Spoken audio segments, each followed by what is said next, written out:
But you got the RZA right here from Wu-Tang, you know what I mean? Bobby Digital working on Afro Samurai.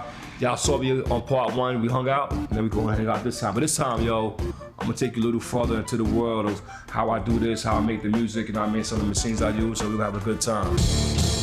Hey, hey, hey. Hey, hey, hey.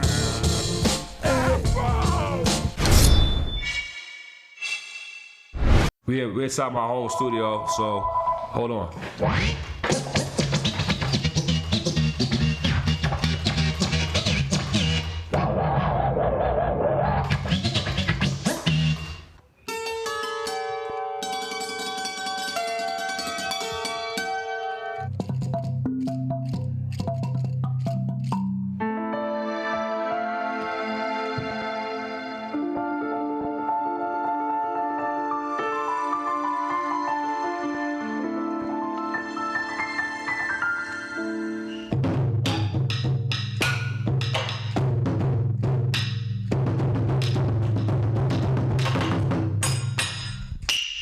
I think that sometimes it could be tough when you use a lot of different weapons to kind of finish up what you want. I think I got a sensibility about it, but at the same time, I think the benefit of it is that the audience and the viewer never gets bored at one sound also. You know, episode 1 should have something similar for episode 2, but should have its own thing. Yeah, right now we're using a system called Pro Tools. You know, we're at the 7 point something nowadays. Pro Tools been out for years, yo. I mean, first album I ever did called 36 Chambers, Into the Wu-Tang. I was probably one of the first people to get a chance to use Pro Tools back then and edit the whole album on it. That's why my style of production was crazy, because I had strong editing abilities. This is all written improvising to the scene itself, meaning it's not programmed to a tempo or a beat. I mean, this is me just building on the scene from scratch, adding each instrument as I go along.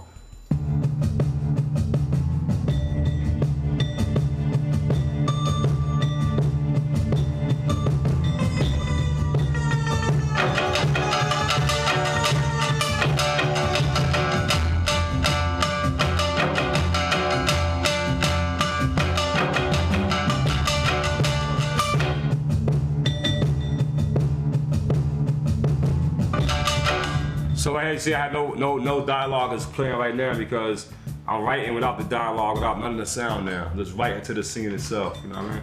Trying to build the rhythm of the scene myself. Well, some of the music is really more live, you know what I mean? Since episode 1, I've gotten better at my instrumentation, better at my playing. You know, you hear that instrument there sounds like a fiddle or a violin, but it's really the same shafts it's in, but I'm just bowing it with my finger now, you know what I mean? Because now I got this, you know, hanging around my boy Shavo and them, the Armenian, they always play the guitar like instead of like, you know, like soul music being a little bit more. And so I use that style too.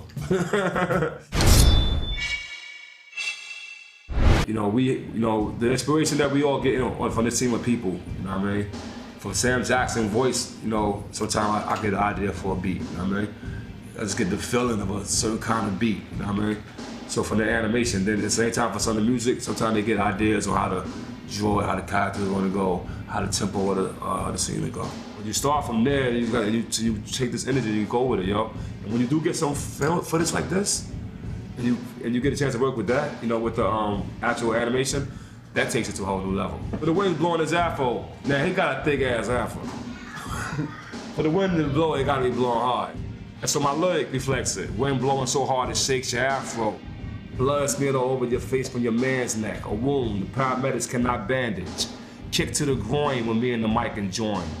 The sport moves fast like a Egyptian slipping a coin.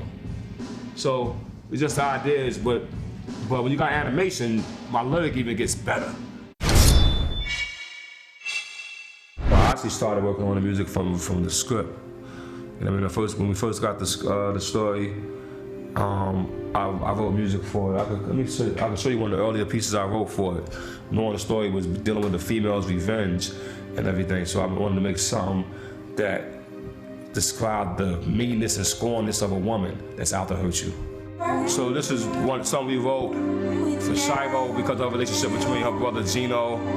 He's there as Kuma, but the real him is not there at all. He's soulless, you know what I mean? And she's out to get revenge on Afro because what he did to her brother. So she's saying, so the lyrics and the vibe is like she'll rise for him. I fight for you. You know what I mean? So she's expressing how she loves him, but she's evil at what she's doing. You know what I mean? So I got that song. We made that from just the script, not even seeing the characters, but reading the story and seeing that this is that kind of story. These are the kind of lyrics that we came with and the kind of music we came with. Well, for me, making music, you know what I mean, kind of somewhat deal with empathy. I start usually by seeing what the characters are, what the vibe of the story is, and try to see if I can find that within myself in some way, and see if I can make a music or a beat that would kind of help me imply that. Either do that lyrically or musically, you know what I mean? The music in the movie, you know, adds a lot to your experience. You can have a good movie and bad music and miss the movie, you know what I mean? And vice versa, it could be a bad movie and good music and you miss the music.